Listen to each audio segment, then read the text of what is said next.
Welcome to the Awakening Together channel here on YouTube.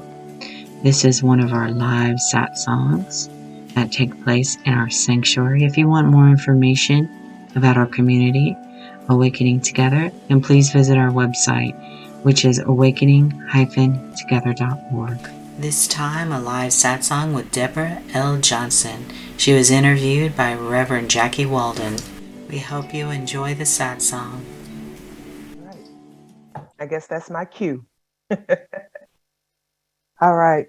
Well, good evening, everyone, and welcome to Awakening Together Satsang this evening. Reverend Deborah, I see that you are there and just want to welcome you into the sanctuary this evening.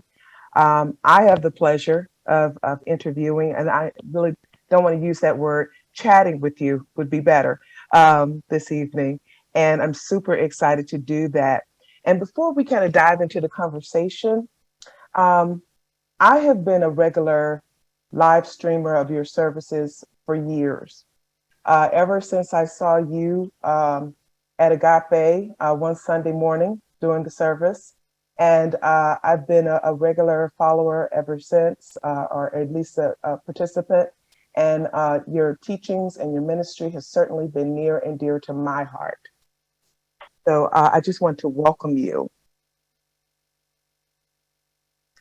And I think you're still on mute. I said, thank you for sharing that. Absolutely. Well, I do want to tell people a little bit about you before we go into conversation. And there is a lot to know, but I'm gonna leave a little space there for you to share what you'd like to share too. But for those who don't know you, Reverend Deborah L. Johnson is the founding minister and president of Inner Light Ministries in Santa Cruz, California, which is an omni-faith outreach ministry dedicated to teaching the practical application of universal spiritual principles to all of life's circumstances. She is also the founder and president of the Motivational Institute, which is an organizational development consulting firm specializing in cultural diversity, serving the public, private, and nonprofit sectors. And one more thing I wanted to share about you, and that is that you're the author of 2 books. They are The Sacred Yes, you can see that, and they are Your Deepest Intent of the Letters from the Infinite series, as well as the Living Sacred Yes Affirmations for Action. So I told you there was a lot to say about you. And that was the short version, everybody. But welcome. And what would you like to share with our participants here? I'm grateful to be here. Very grateful to be a part of this. Thank you. All right. Well, we're grateful to have you here. So, in starting, just kind of chatting a little bit, I think it would be helpful, if you could just share a little bit about your spiritual journey, where you started, and where you are today. Okay. Well, actually, that's a subject that's very much alive with me at the moment. I just eulogized my mother at her funeral a couple of days ago on Wednesday. So it took me way back to my roots. Let's put it that way. I was raised in Los Angeles. My mother had the primary responsibility for the religious training. She and my dad weren't exactly on the same page, but I grew up very fundamentalist, evangelical, charismatic, Pentecostal. I grew up in the Church of God in Christ, also known as the Holiness Church. And my pastor was one of the big world leaders in that. So he was gone a lot. So we would often get the traveling missionaries that were coming in from all over the world. So I got a chance to see a lot. And even though I didn't always resonate with the theology of it all, I bore witness to miracle after miracle after miracle. So I personally have never doubted that there was some kind of power, some kind of essence or whatnot in the universe. Where there was the struggle was really growing up gay in the Pentecostal church. That was a little challenging, especially since I knew from a very early age that I had a call to ministry. So I really struggled with that and finding my own place, because the denomination I grew up in doesn't even ordain women yet. That's how far I've had to go in terms of giving myself permission. I discovered religious science, sometimes known as science of mind. They rebranded themselves Centers for Spiritual Living not too long ago. And I became a practitioner with them. I trained under them. I graduated 25 years ago as a minister, 35 years ago as a practitioner, like a spiritual counselor, healer. So I've been at this for a long time. I started my own ministry. We are an independent group, and I really focus on the universal aspect. Unbeknownst to me, I discovered I had this prophetic gift that I didn't even believe in my Pentecostal youth, which was these downloads of these letters and these messages. I have hundreds and hundreds of them. And there are some that are in a series put out by Sounds True. You just held two of those books. The first volume is The Sacred Yes, and the second volume is Your Deepest Intent. And integrating all of that with my corporate MBA background has been, it's been a journey, but I'm here. It's beautiful. You know, I wanted to ask you, there was a TED Talk you did a couple of years ago. Mm-hmm. I think it was the Santa Cruz TED Talk. I'm trying to remember now. But I do remember that particular TED Talk because you were talking about forgiveness.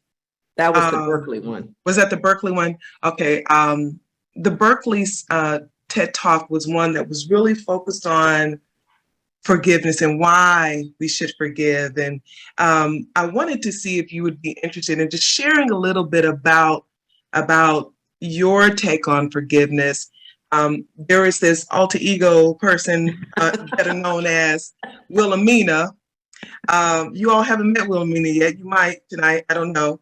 But and how all of that kind of like meshes together with your message around forgiveness. So I'm a spoken word artist. And I often will create essentially these monologues. And one of I have this alter ego, Wilhelmina, who's straight up from the hood, who has issues with spiritual stuff.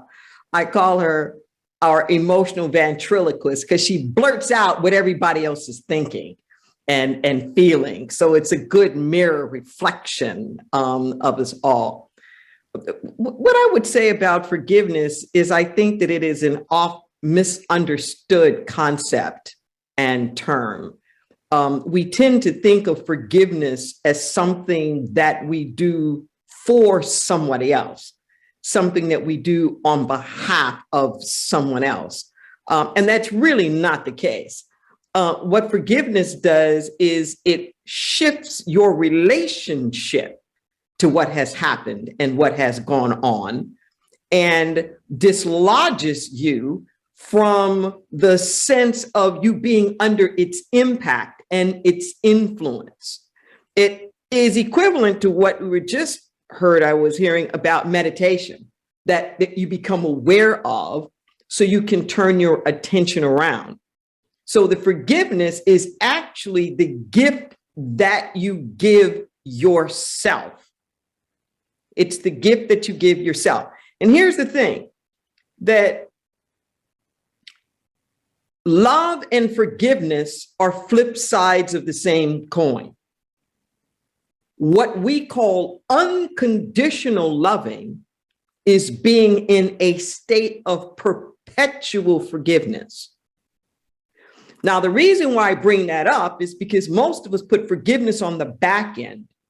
We think it is a reaction and a response to things that have happened. But forgiveness has to be an intent that's on the front end. Just like gratitude, you don't wait till something happens to be grateful. There's a spirit of gratitude, an attitude of gratitude that becomes a lens so that you are more appreciative of everything that goes on. It's the same thing. When you put the forgiveness up front before stuff even happens, you take the Velcro, the sticky stuff off so that it doesn't stick to you. Then you can go on about your life in your business, standing in the spiritual power and the truth of who it is that you are. That's why we sometimes say, like, God is love, or life is love, the universe is love, because it's in a state of perpetual forgiveness. It's not holding on to anything. It's the greatest gift you can give yourself. I love that. And I saw we're trying to put in the chat, forgiveness is the gift you give yourself. Yes. That is so beautiful. Yes. And if I can say this, having grown up with a lot of Bible, and, I realize that there are a lot of different, spiritual traditions and all of the rest of that. But the New Testament, which covers Jesus's life, was first written in Greek. Our earliest records are actually in Greek. And there's a verb tense in Greek that we don't have in the English language.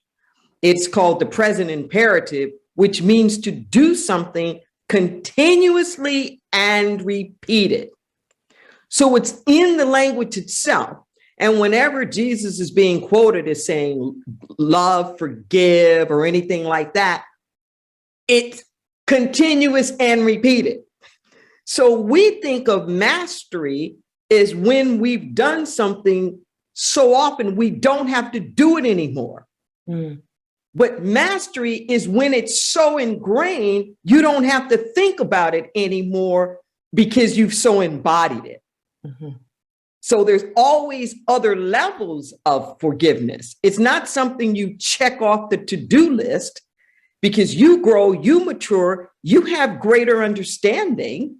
So as you grow older, you think, oh God, I thought I forgave that before. Well, you did at the level that you could. But now that you have matured, there's always another level. Mm-hmm. There's always more math. That's right. That's right. Yeah. And just that perpetual forgiveness until you just, until there's nothing left. Right. And until then, there's always an opportunity to forgive. There's always something. Yes. Absolutely. There's one other area that I've heard you say many times before your congregation. And I heard you say it on the TED Talk. And it always stops me because it just really touches the truth. And what I've heard you say is that the only thing that ever needs to be healed in the world is a sense of separation. And you use that a lot. Can you tell us why you use that? What does that mean to you? Yes. I actually first heard that from my mentor, Reverend Dr. Michael Bernard Beckwith. I'm one of the founders of the Agape community with him in Los Angeles, and I modeled my community after that. The only thing that ever needs to be healed is a sense of separation. Everything is part of a universal wholeness. There's absolutely nothing that's outside of the infinite. But what ends up happening is that our ego minds don't understand that it is one with the whole. Our ego self gets its sense of itself through contrast and comparison.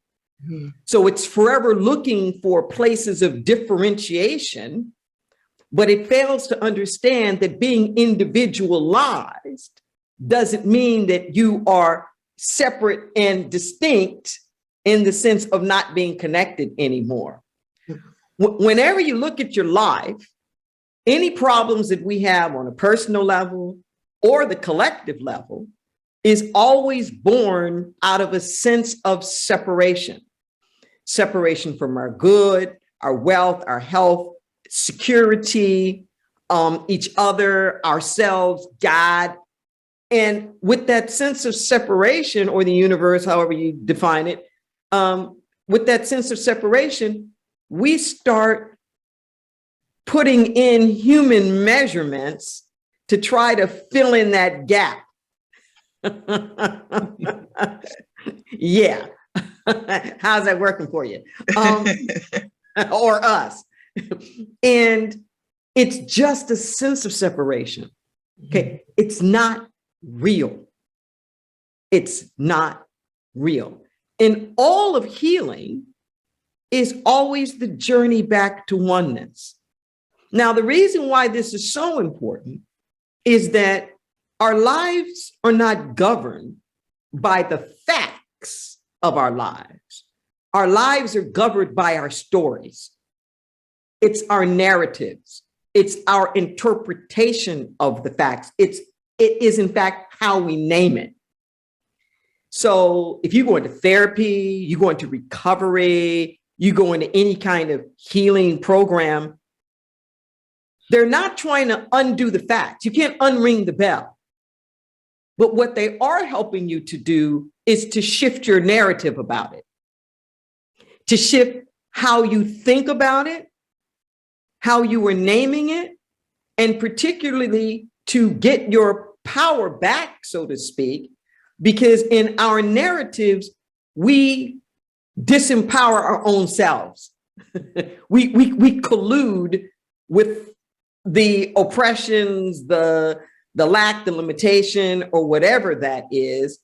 And we can try to heal all the things outside, but if you don't heal that sense of separation, it's not going to make any difference. If I perceive myself as separate from wealth, my identity is being broke, I could win the lottery. Mm-hmm. And I'll just be a broke person with a lot of money. And it won't take me long before I lose it, because I'm not resonating with the vibration of wealth. Mm-hmm. So instead of us searching after people, places, and things to try to fill up those gaps of where we feel separate, we do better going inside, recognizing that what we're looking for, we're looking with, we already are it. It's who we are, understanding that and learning how to embody and to live that. And from that place, we draw into us the things that are congruent with that. But we're always going to draw to us what is congruent with our consciousness. Yes. You made me think of two things. One, I used to always hear Reverend Beckwith say, you don't get in life what you want, you get in life what you are. And those are the things that come to you. And then the second thing that you pinged on was so important about just, we have to be it, the thing that we already are it, as you just mentioned, right? What we're looking for, we're looking with. And I always loved hearing that because it just really had a profound effect on me. One other thing I wanted to chat with you about before we talk a little bit about your books is, you've talked often about getting that hearing that inner guidance. And just a couple of weeks ago, during one of the services, you were talking about how, it's that inner guidance and intelligence and intuition that's talking to you before you get to the stage, because you don't often know what you're getting ready to do. So there's a lot of trusting happening that is going to show up and give you what you need when you hit the stage, right? So can you talk a little bit about, trusting that inner guidance that's always there for us? Yeah. Everybody believes in something. We may not all have the same theological constructs, but everybody believes in something. And another word for the divine is something. Something told me. Something told me. And And I'm sure everybody knows what I'm talking about. When you go against the something that's telling you, you pay for it. and when it doesn't work out, or some mess happens, it's that, oh yeah, something did tell me, like blah blah blah.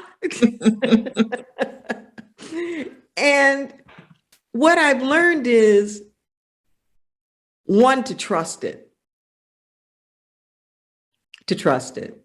because whatever it is, it's very smart. And to be willing and not willful. Okay. And sometimes the voice sounds like your own. So we're not really sure.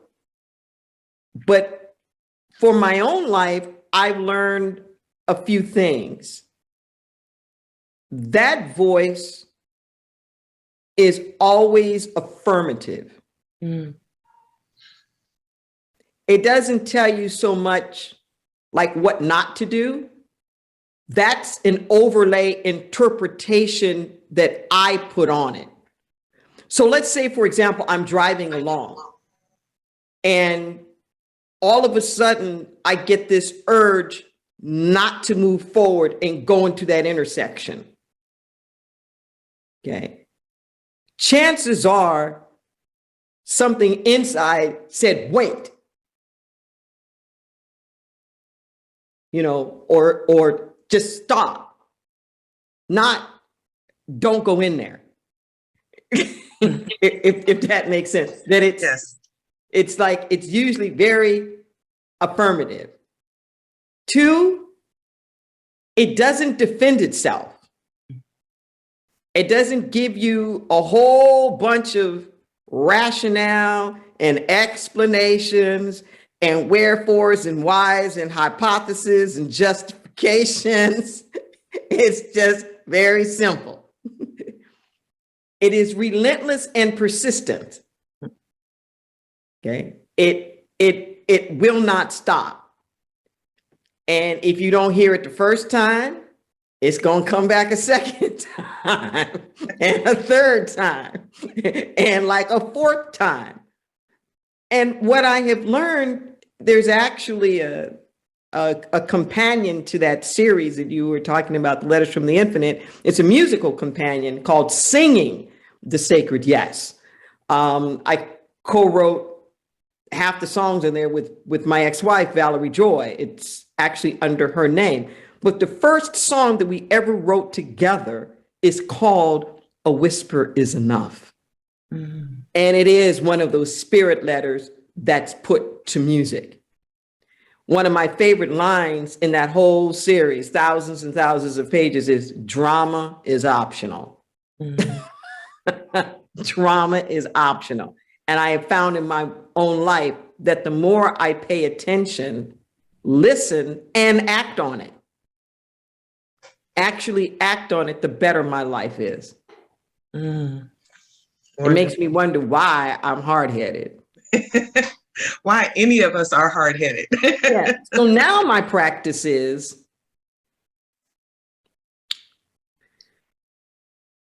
I'm not always aware that that inner voice is talking to me, but I am aware when I'm being difficult and saying no. Mm. I'm aware of that.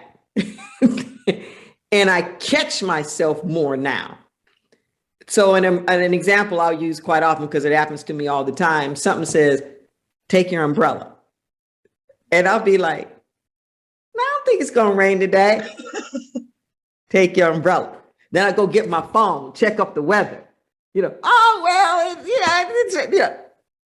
take your umbrella. Well, even if it does rain, that's okay. Take your umbrella. It's like I'm coming up with all these different excuses. Just take the umbrella. It could have been out the door.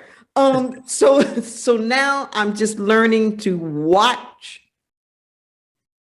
how much I try not to do something. Which is like a cue, right? That's my cue. My uncle, my mother's younger brother, used to always tell me, the lazy man works the hardest. And I didn't understand what he was saying, but he used to tell me that I spent so much time trying to get out of my chores that if I had just done them, it had been over. So it's kind of like that. Like my no takes so much more effort than yes would. And less time, right? Yes. You know, this is a perfect segue to talk about the two books, because you know, there were they came to you as downloads that you got. So can you talk a little bit about how you received the messages, the letters, how they came to you? What was that for you? When I was first leaving my corporate job, I used to be a real estate investment manager with Prudential, investing pension fund money into real estate projects. When I was first going to leave that, Reverend Michael told me to go see this woman. This was in August of '88. Her name is Reverend June Gatlin. She's in Los Angeles. So for the first 7 years, maybe once a year or something like that, I would go to her and I would get this message. And it was literally in the form of a letter, like a chapter of your life, punctuation and everything. And these letters were just profound. Then 7 years later, I hit this really dark place in my life when I was really starting to do my real surrender process into getting into ministry. I was like 38, 39 years old, you know, at the time. And I was very broken up. I was in a divorce kind of situation, and my former partner had just moved out. And I was actually in Toronto at the International Association of Business Communicators. I was a presenter there at the Intercontinental Hotel. Had a nice suite, like 280 views. And I went into the sauna. I write about this in the preface of The Sacred Yes. I went into the sauna. I was just in so much pain. I was like, God, just take me now. There was nobody in there but me. And this light, the incandescent light that was up in the ceiling, and total fog. So I couldn't see anything. It was the steam room. And I had this out-of-body kind of death experience where all of a sudden it was like a carousel where I was shown these frames of there was no judgment, but these frames of my life where I hadn't loved enough. And then eventually I got to go into the pool and to baptize myself. Still nobody in there but me. And I went and I just fell back. Then I went upstairs and something said, get your computer. And I opened up my computer and my hand started just flying across the computer. And I was like, whoa. And I'm reading this stuff like, whoa. And I recognized the vibration. I recognized it. And then within a few years, when I wasn't in a position to actually write, I took the chance to verbalize it. And that's what I do now, is I verbalize it. So what's printed are actually transcriptions of messages. And I got hundreds and hundreds of these things, sometimes for other people, sometimes for other stuff. They go the gamut from very personal to bigger issues. So for example, The Sacred Yes, the progression of that one takes you into issues that deal with more with spirituality and religion and the church and that kind of stuff. Your Deepest Intent, the letters are socio-political towards the back of that, so much so that I actually dedicated that book to the United States of America. Like, what is our deepest intent?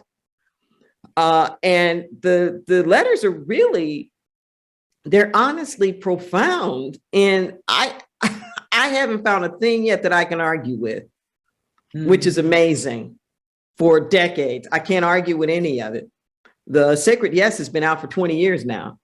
So, I mean, there's letters and letters and letters. I may not like the information because it was a lot like publishing my therapist notes, because it's commentary about us as human beings, not like my journaling and commentary about me, you know, who I am in the world. And putting that out there, right? Person. Woo, girl. In the very first letter I got from June Gatlin, she said, your life, or whatever, speaking through it, said, your life will be an open book. I had no appreciation back then for how literal those analogies typically are.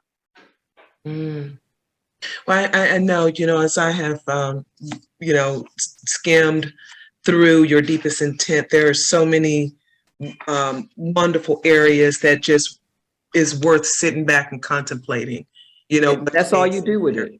Yeah. You don't just read that book. Exactly. Take a little chunk. That's right. Couple of paragraphs and you sit. Yes. And we do a lot of contemplation in this community. Yeah. So it really is. And I found it just to your point, you can't just read it. You have to just take a piece. Okay, let me see what this is. What is this saying to me? Right. Yeah. So that I can get a deeper understanding of it. Most people just flip it open. Yeah. To whatever you're led to, right?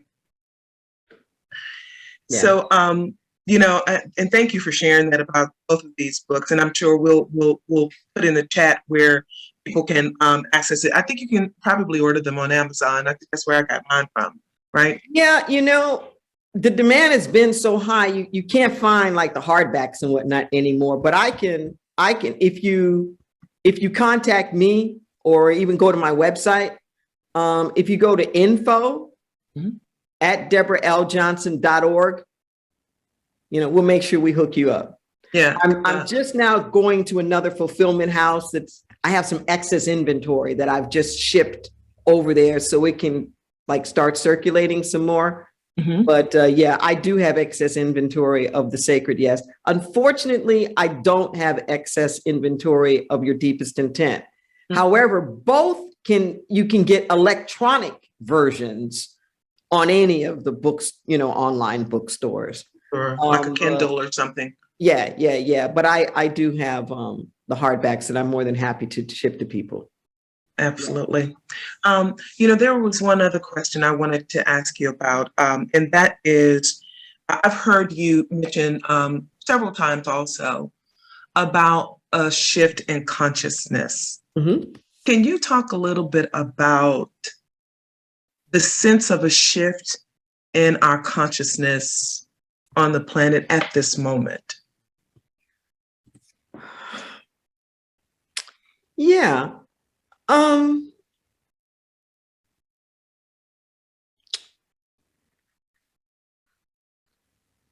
Consciousness doesn't always grow evenly. Kind of like if you have a child, your child has growth spurts. They don't just grow. Well, it's the same way with consciousness. It isn't just this level thing. We have growth spurts.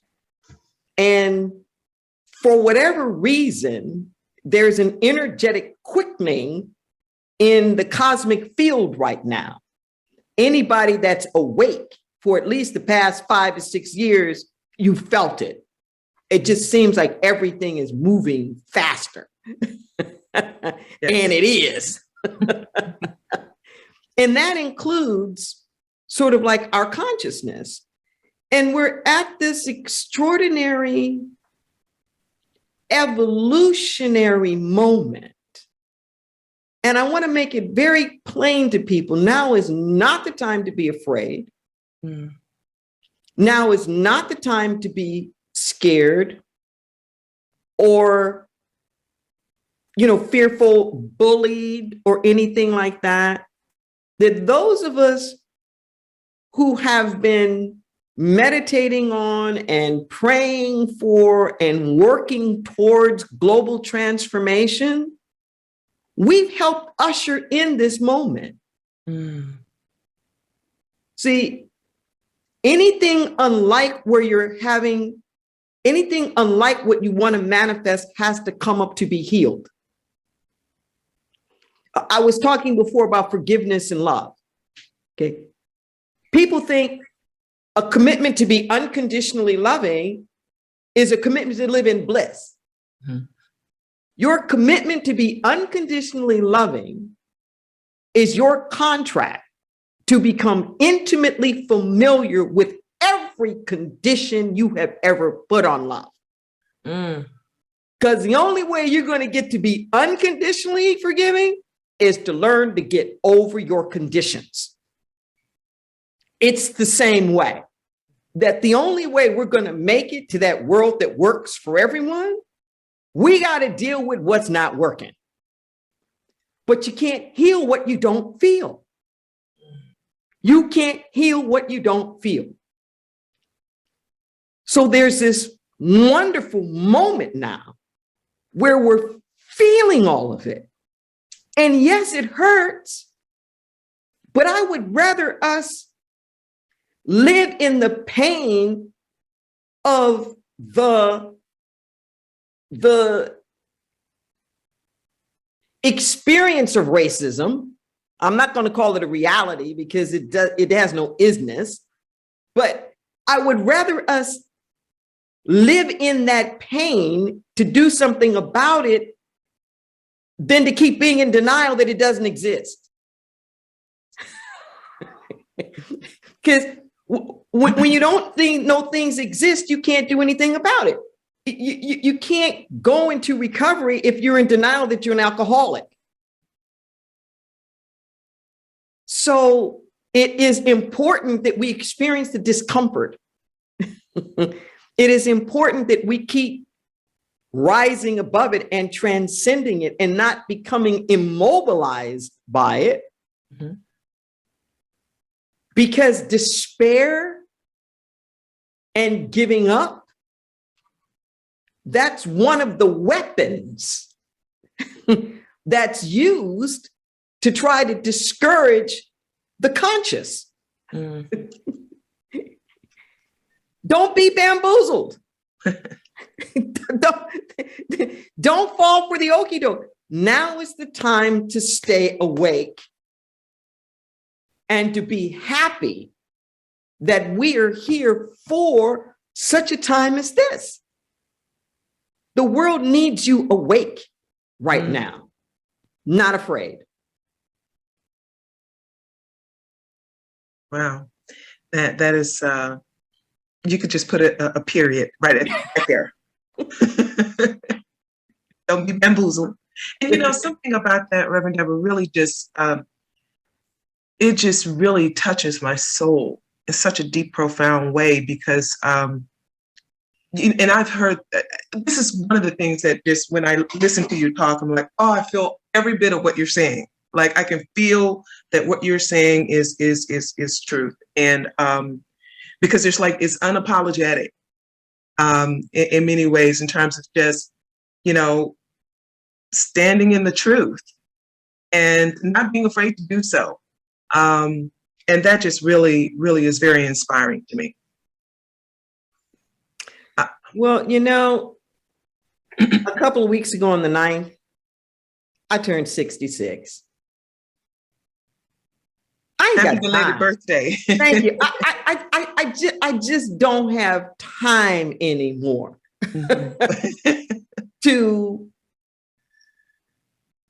act like stuff isn't what it is. It's just, like I said, I just buried my mama. It's on. It's on. We just feel, deal, heal. Mm-hmm. That's a theme that's come up a lot in the book. And that's grown a lot of momentum. In fact, NDRE did that in her concert. People have shown me some screenshots of her on stage and saying feel, deal, and heal in the background, Reverend Deborah Johnson. Apparently she was doing tributes to people who've influenced her music. We haven't even met. Ayanna was using it in her master's class with Oprah, this feel, deal, and heal.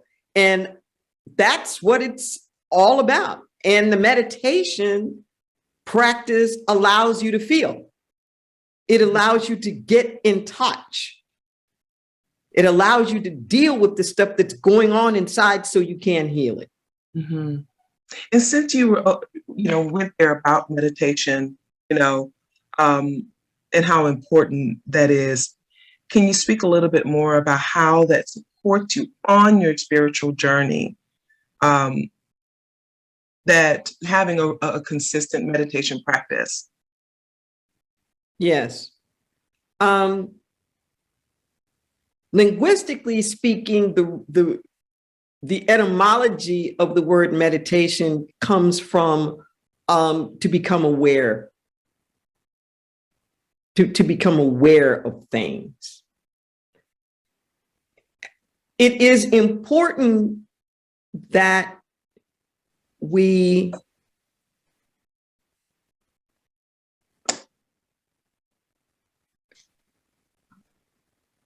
my head is spinning with so many ways to say this. Let me just narrow on one. Okay. It is important that we develop a contemplation that empowers us to transcend the material world. Okay. We are not our stuff.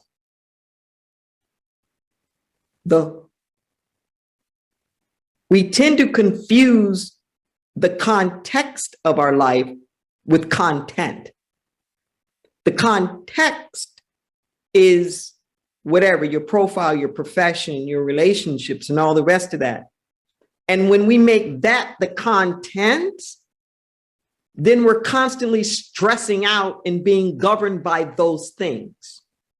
The content of your life should be the truth of your essence as a spiritual being. That should be the content. And then you experience that content in various contexts so that you're walking around as a spiritual being, having human experiences. We are verbs. We're not nouns. We are verbs. We are frequencies, energetic beings, and it is important that I call it calibrate. So meditation allows us to calibrate. It allows us to get back in touch with, realign with, resonate with, harmonize with the frequencies of our truth.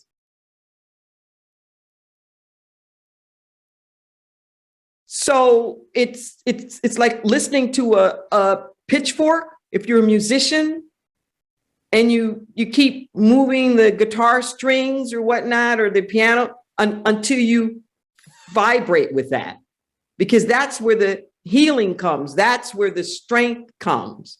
So we're all stressed out because we're vibrating with untruths. Sucks our energy dry. Gets us into forgetfulness, impacts our health, and all of the rest of that. So you need to give yourself a chance to meditate so that you can remember, like put it all back together again. But once again, it's continuous and repeated. It's continuous and repeated. In Hebrew scripture, it says, be still and know that I am God. But this know is not a cognitive thing. It's an experiential know. It actually means sexual intercourse too. Like he knew her in a biblical way. It's this kind of relational know, where if I know you, you know me. And it's saying that you have to go into the stillness to develop that relationship. Mm-hmm. And, you know, when I say the stillness, there are a lot of ways to meditate. Some people may do, you know, Tai Chi or Qigong or, you know, whatever. But the stillness is in your mind. Even if your body is in motion doing something, you're quieting the monkey mind. And that's when you will get refreshed, rejuvenated, because that really is the only promise. The only promise of any spiritual tradition is restoration, is resilience.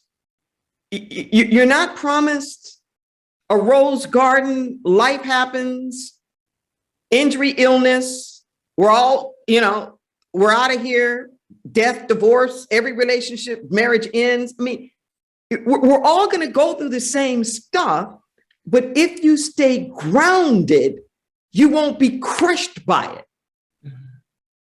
You'll be resilient. You'll be able to come back. You'll be able to look out on quiet eyes and know you're not it.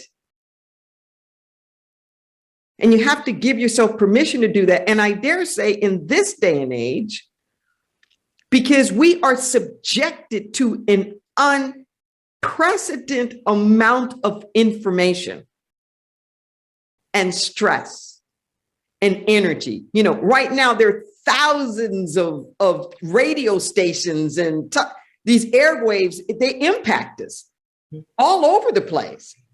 So we have to be very deliberate about our energy field in making sure that that field is vibrating at a divine frequency and not freaking out with the stuff of the world. We're like marionettes, you know, this is the economy. This is politics. In my relationship is like this.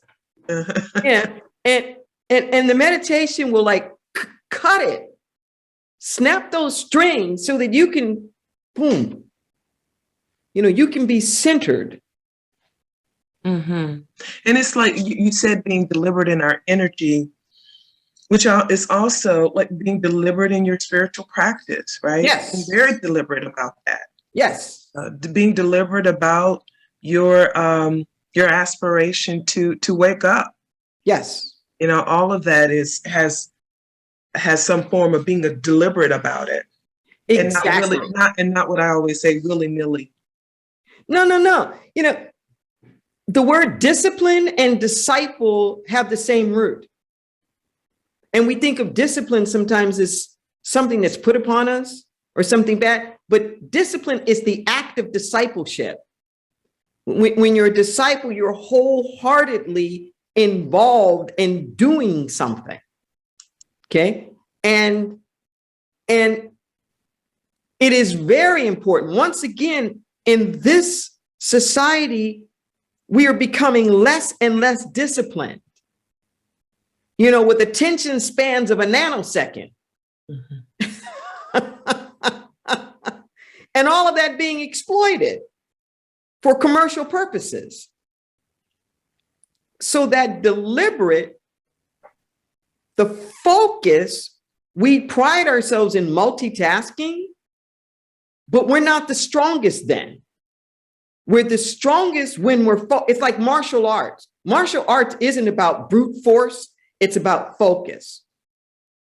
Okay, the martial artist is waiting for their opponent to break focus because that's when they're vulnerable, invincible. Mm.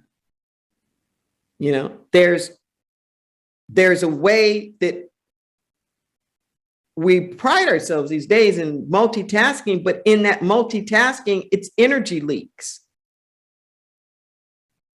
We're not in our true power. Mm. And a practice is necessary because it's like developing a spiritual immune system. Mm. See, you don't wait till you're sick to develop a physical immune system.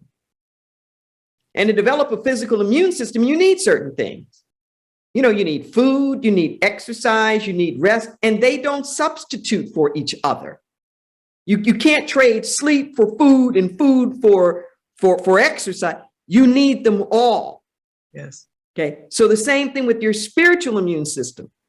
You need to be of service, and you also need to be still. You can't substitute those. You know, Yes. you need love and laughter, you know, and joy. And you also need to be present with, you know, the grief or whatever the stuff is that you're feeling. You can't just everything like happy, happy, happy. You know, you have to have that balance that's in there. So the meditation is part of the regimen of having a healthy spiritual immune system. And just like with the physical immune system, when your immune system isn't strong, you're susceptible. Okay? So you can be in a room full of people who are coughing and all the rest of that. If your immune system's low, you're going to catch their cold. If it's high, you won't. Well, thoughts are communicable. They're like viruses out there. Yes. And if you don't have a strong spiritual immune, you're going to catch their viruses. Their thoughts, you're going to catch all that. Mm. And no, you don't want to live your life like that. Yeah. And that's all because to your point earlier, right? We're all part of the one. Yes. So whatever it is that we're thinking, we're sending out there, we're picking it up from wherever it is, right? Or we're putting it out there as well, right? We do that too. Yeah. But you know, I know we have like about 6 minutes left, and I don't know. I do want to see if there are if there's anyone that may have a question for Reverend Deborah. And I cannot see all of the hands if you raise your hand. So if you do, why don't you just come off mute, because I cannot see everybody on the way my screen is set up right now. So we'll see if anyone has any questions for you, Reverend Deborah. Okay.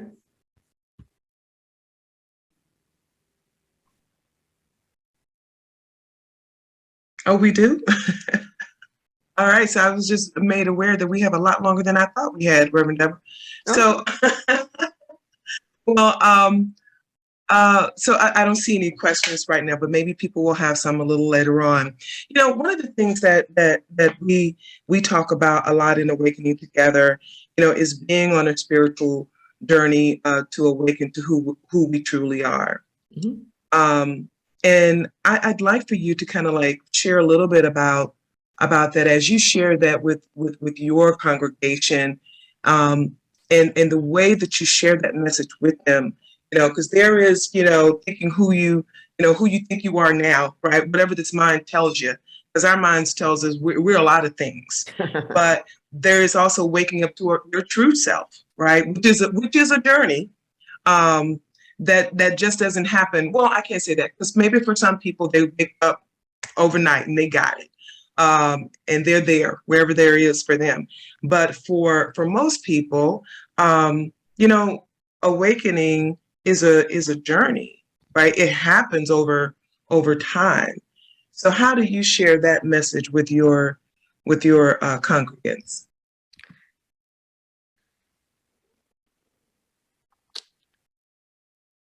It took me a long time to really understand that life was not a destination, that it was a journey. I was always trying to get somewhere. And I mean fast. Yeah, I was making straight A's at USC at 16. I was running through life. And there's no place to go. God is everywhere. There's no place to go. I tell people all the time that you can find the divine at the top of the Himalayas, or you can find when you hit the bottom, like in the gutter. Same God, Himalayas, gutter. No matter where you go, that's all you're going to find. Some routes are just a little more scenic. And I think I'll take the scenic route.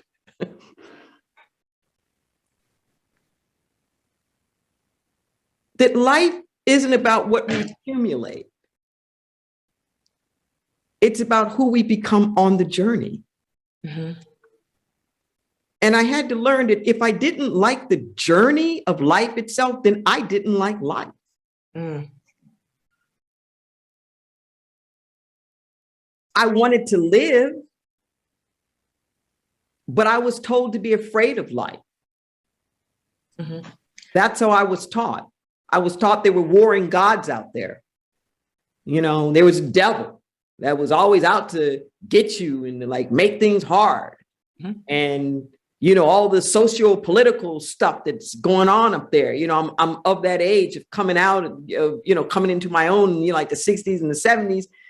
And, you know, as a kid and you know, young adult and in college and whatnot. And those were rough years. Mm.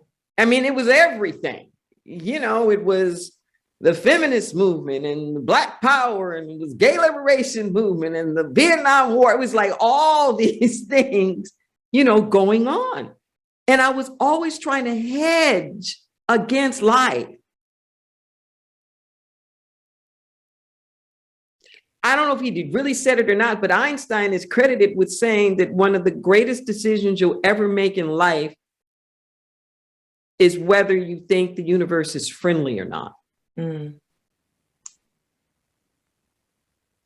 And I have found that to be so incredibly true. So now I have a friendly relationship with life and the journey of life. I'm fascinated by it, its twists and its turns. I'm not trying to control it because I do think that there's something that's a hell of a lot smarter than all of us that does a perfectly good job and doesn't need me micromanaging. I remember one of those spirit letters, it said, so many of these religious people trying to do the work of God. It said, and that's the problem now. They're trying to do my job. Right. They said, let me do God's work and you do your work. Don't worry about my work. Yeah, it's the journey, you know, and I'm going to put something in the chat here. So everything's not published, okay? And I get these definitions and I'm creating a dictionary out of it. And the definitions always come in the same formula. So these definitions are of spiritual qualities. And the formula is this: there's something that we bring to the table that meets up with something that's already here, that the universe has already provided, but we're missing it. And then it explains what is that action, what is that activity that we have to do to hook up with what's already here so that we can see and experience the spiritual quality as who we are. Mm-hmm. So I'm going to write in here the attitude, the definition for gratitude, because this is wearing me out right now. I'm going to say it a couple of times and then I'm going to type it. It said gratitude is where, and it always describes it as where, like a place in consciousness that can be anywhere. Gratitude is where your appreciation relishes in the thoroughness of the journey. Mm. Gratitude is where your appreciation relishes in the thoroughness of the journey. So I'm going to type that in for a second and say more about it. Gratitude is where your appreciation. I'm typing fast, and so forgive my spelling. Relishes in the thoroughness of the journey. So, what I've grown to appreciate is that when I lack gratitude, I'm not appreciating the thoroughness of the journey. That is exactly what's happening. And the journey is thorough. Okay? The journey is thorough. And too often we want to use our spiritual practice to escape the journey, to skip steps, to be exempted, to get a get out of hell free card or something like that. And if you're willing to just be with the journey, and that's part of what the meditation process helps you to do, is you're not trying to fix it, you're not trying to change. And I'm not saying don't be an activist now, because I'm a serious activist. But if you are being an activist from a reactionary standpoint, your work's not going to be lasting. Pain pushes until vision pulls. Pain pushes until vision pulls. So if you can sit through the pain of it all, till you have a vision that's clear enough, that you can act on enough, that isn't reactionary, but that is moving in the direction of your surrender, that is moving in the direction of your prayer life. In the Sacred Yes, it says that courage is the strength to move in the direction of your surrender. Courage is the strength to move in the direction of your surrender. So this appreciating the journey of life, life itself is good. We make the process of living very hard, but life itself is good. George Washington Carver, we're in Black History Month. George Washington Carver was a Black scientist. One of the things that he's noted for is discovering thousands of things literally to do with the peanut. Many of the biofuel techniques that we're doing now were originated from his work and understanding. And I love what he said. He said, anything that you love enough reveals its secrets to you. He said, I love the peanut. Anything that you love enough reveals its secrets to you. Okay. If you love food, the spices will reveal their secrets. You love music, they'll reveal its secret. You love plants, they'll reveal the secrets. The more I love life. And it isn't really so much that the secrets are revealed, they're not hiding. You stop feeling separate from it. You stop feeling separate from it. So that the secrets are apparent to you. I see a hand over there with Rhoda. Okay, let me see. Rhoda? Hi.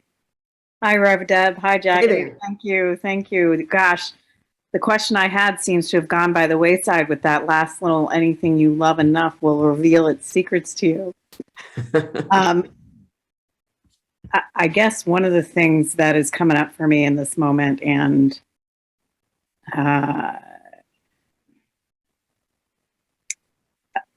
one of the most painful things, at least so far I have noticed in my experience, is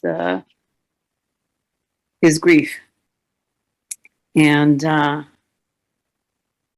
first of all, I am just send my deepest sympathies for your loss. And I am just very curious about what lessons you feel like grief has revealed to you so far. That's a very good question. Grief is one of the most powerful emotions that we experience. And there's something about grief that once you get into it, it transcends the time-space continuum. So you find yourself grieving everything, like not just one thing, but a lot of things. And I wish that happened to people with love. Like once they really started loving something, all the love all through their life just came flooding through them, and they just had memories of all the love. I so wish that it worked that way. And I have no explanation for why that's so, like with grief. And I want to say this about grief as well, so that people don't misunderstand what I'm saying. We tend to associate grief with what we've lost. I have found that the deeper grief is often what we didn't have. Let me explain what I mean. If your father dies and you grew up with him, that's one kind of grief. If your father dies and you never met him, that's a whole other kind of grief. Doing couples counseling and all kinds of family counseling for decades, long after the couples don't even want to be together anymore, the grief isn't always the loss of the relationship that they did have, but the letting go of the dream of the relationship they thought it could have been. That's what takes harder to die, is the what I thought it could have been. That's true with parents and their kids, or like whatever. So part of what I feel like I've learned, and the thing with grief also is that, you know, you can read books about it. It's got stages, you know, denial and anger and like all these different things that you go through. But what I can tell you is that it comes in waves. And you never know when it's going to hit you.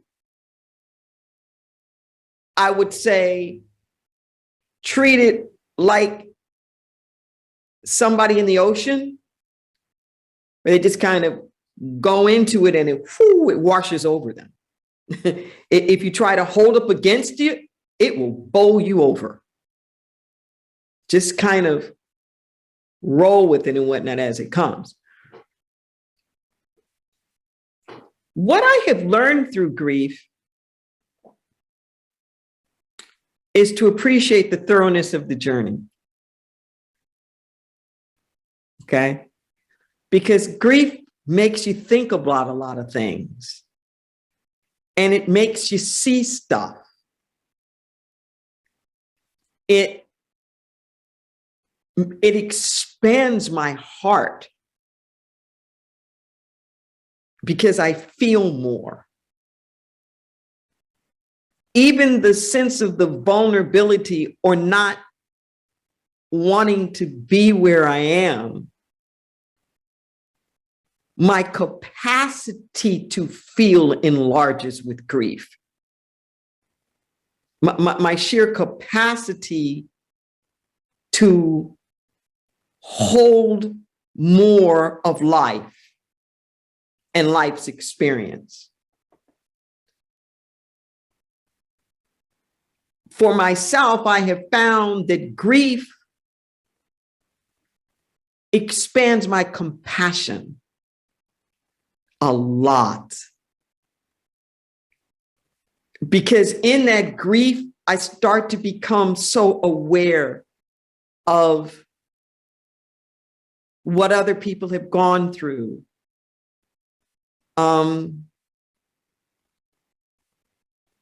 Missed opportunities.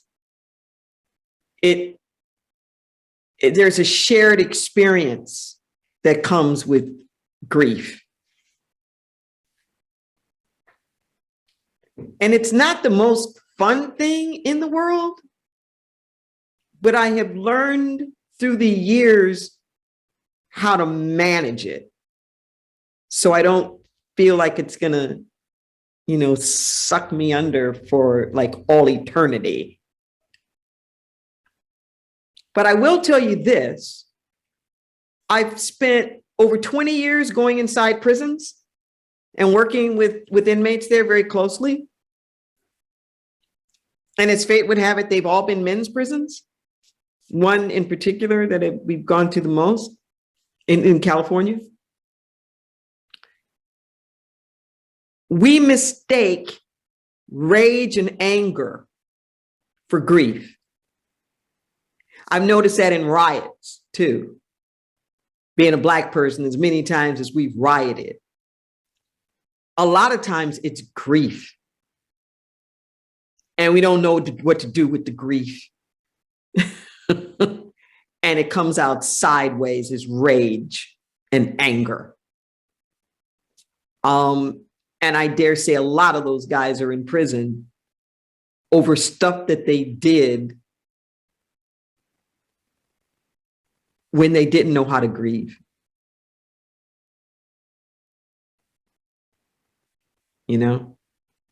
So it'll teach you something, that which I can guarantee you. You may not learn these things that I've learned, but it's not a useless emotion. It's part of the thoroughness of the journey. And the more you just embrace it, the more you'll get out of it. Thank you. That was beautiful, beautiful. I just ask you to expand on the very start of it. You said, and of course I will say it incorrectly, but this is how it landed here, that you wished it landed for people as a sense of just love, just remembering the love of it all. Well, what I said was that there is a way that when people grieve, it brings up all their grief, regardless of the time. So whatever, this thing happens to me and now I'm grieving my guppy and my puppy and my boyfriend or my girlfriend, first love, like all these things come rushing through. And my comment was that the way that people experience grief and the way that they experience love is not the same.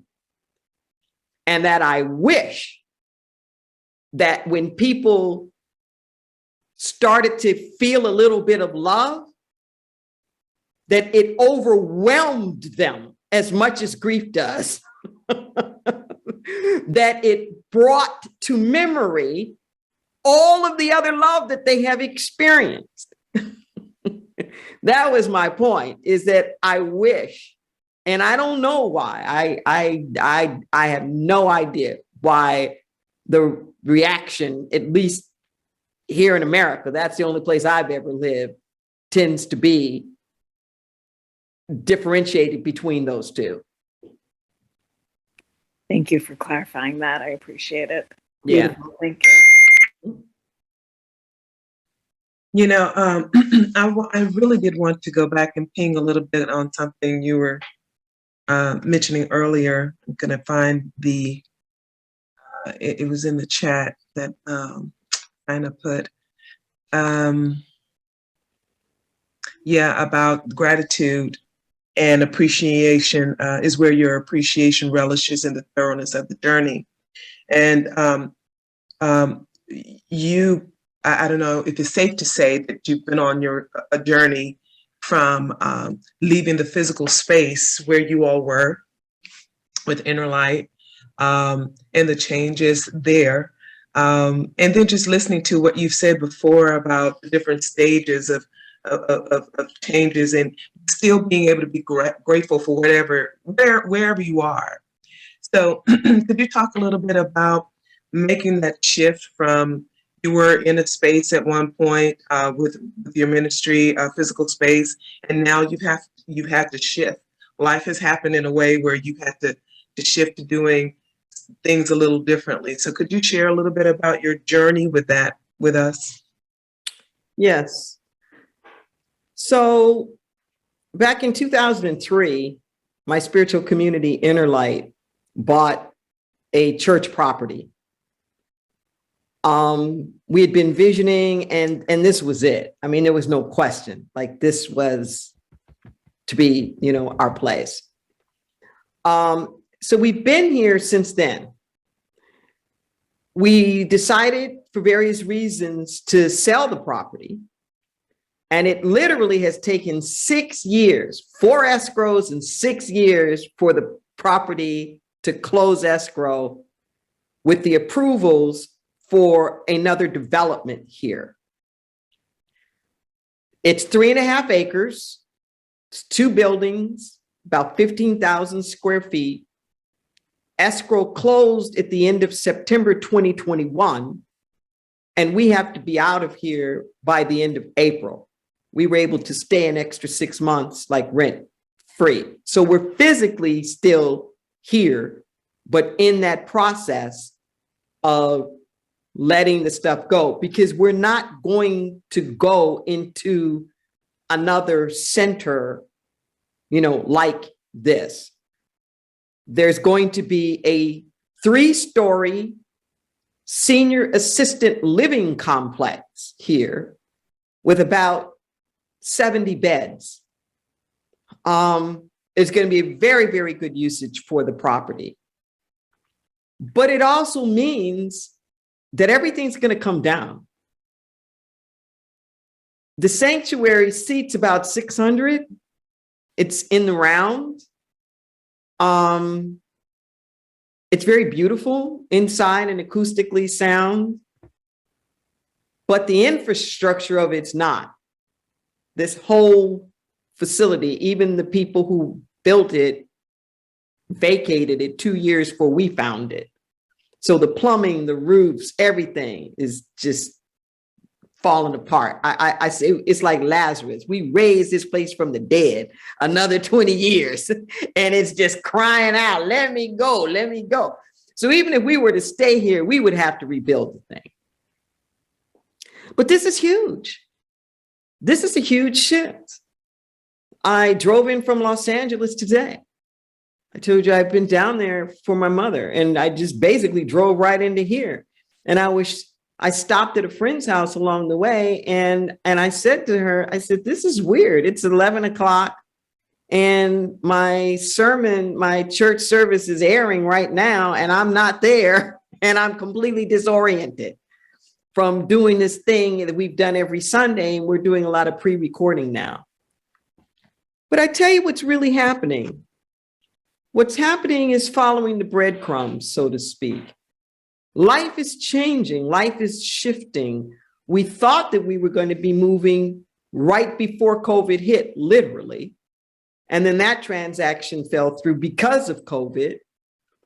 But what I know is that for our spiritual community and for the people whom we most serve, that it's better for us to take it to the streets, so to speak, for us to have it much more nimble and available and accessible than trying to get everybody to come like through these doors and just be here. So since COVID, our virtual community has really skyrocketed.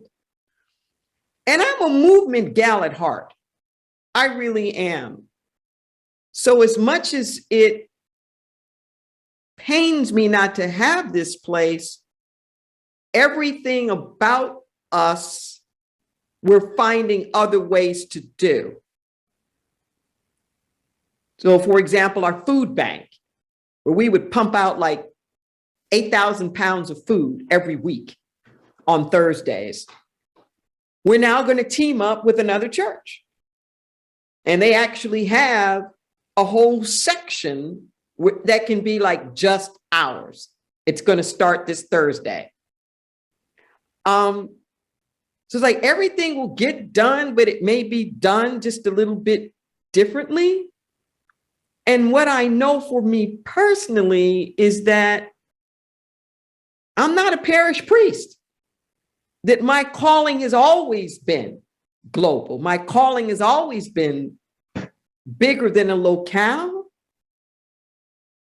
I tell people COVID shattered all of my plans, but my dreams are coming true now. My dreams are coming true. And what I can tell you is just that life happens. I've been doing this 27 years of being in the pulpit. And it's just time for something else. Do I grieve it? Yeah.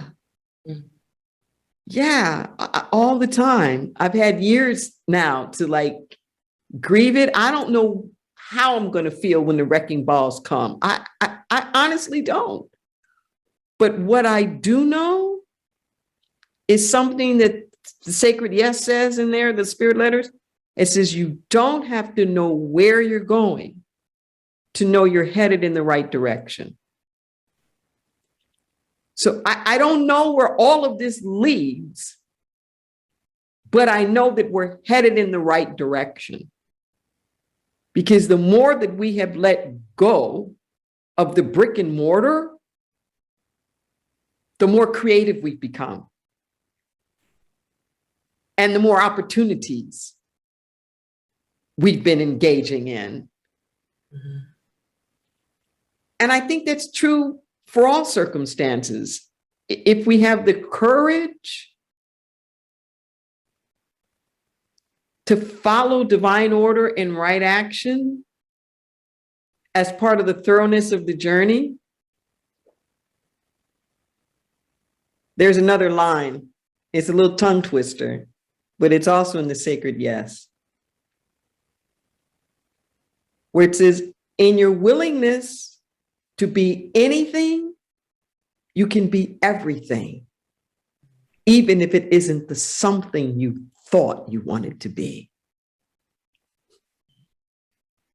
In your willingness to be anything, you can be everything, even if it isn't the something you thought you wanted to be. And that's where I am now. That's absolutely beautiful. And I know we only have a few more minutes left. Lorene, I think you had your hand up. Did you still have a question? Hi, Reverend Deborah. I don't know if we'll have time for you to answer my question, but first of all, thank you for being here. I really appreciated the talk. I often think about on the spiritual journey, these pivotal points that we face as we're on the spiritual journey, those points where we're at choice point. You know, we either move through it or we turn around, right? And so my question for you, if you have time, I understand if you may not, is what do you feel was the most profound pivotal point in your journey, in your spiritual journey? And kind of what were the circumstances around it?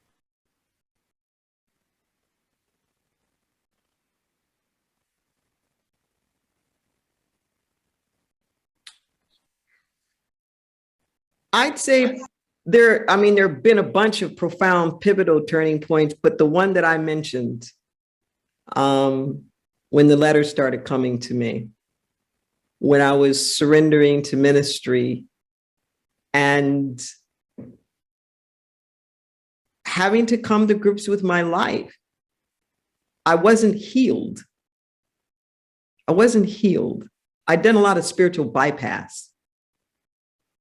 And my life wasn't right. I'd started to step into pulpits and I was running around on my wife and just not in alignment, and my life wasn't integrated. The spiritual stuff over here and the political stuff over here and the business stuff over there and blah, blah, blah. And, and living a life in the closet in my earlier years didn't help, because that tendency to want to lie and hide and not be transparent about my heart and my feelings and what I'm up to and with whom and where.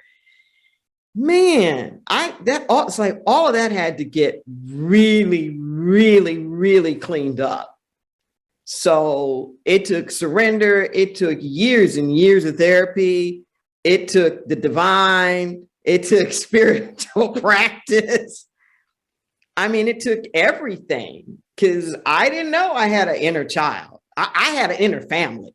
I had no idea. I didn't know any of that stuff. I didn't know all of the multidimensionality of life and all of that. I didn't know that. I was busy, in control, running fast, doing my thing. And 40 kind of just, bam, just came along and knocked me on my butt. And it was hard. It was really hard. There's no question about it. But what I know is that at some point, if you really want a fulfilled life, you have to say yes. You got to say yes. And trust that yes knows where it's going. And you just do what's in front of you. You don't get to know everything, but just do what's in front of you. Thank you. Thank you, Doreen. And we are at time, and that was just the most perfect way to end that, to just say yes and to trust and to surrender. So thank you so much, Reverend. Reverend. Yes, please. I just want to invite people. There's two things you might be interested in. One is I just started last Thursday my next series that uses the sacred yes and uses the letters. And it's not too late to get into that. Go to that info and you can get information about that. Also, I do a lot of social justice work, and I have a workshop coming up starting on March 16th for 7 Wednesdays. It starts at 4:00 p.m. Pacific time. It's called Healing Divides. It's very interactive, and I work with colleagues, and you're in learning pods and exercises and whatnot, but it's where we take this stuff that we're learning now on a personal level and on the collective level, as well. So I do have some workshops coming up if anybody's interested. Thank you so much. And people it's in the chat if you missed it. You can also find that information can they find it at deborahjohnson.org? Yeah, and I would say check out Inner Light Ministries. Okay. I keep doing that again. Can somebody put Inner Light Ministries in there? Sure. All that social media and all of that's there too. Wonderful. Again, thank you so much. It was such a pleasure. Thank you for being available, and thank you for sharing, which has truly touched our hearts. So thank you so much. Thank you. God bless you. God bless you too. Thank you again for watching. If you'd like to join us for our next Satsang, we'd love to see you live in the sanctuary. You can find out more information about us, our community, and how to join at awakening-together.org.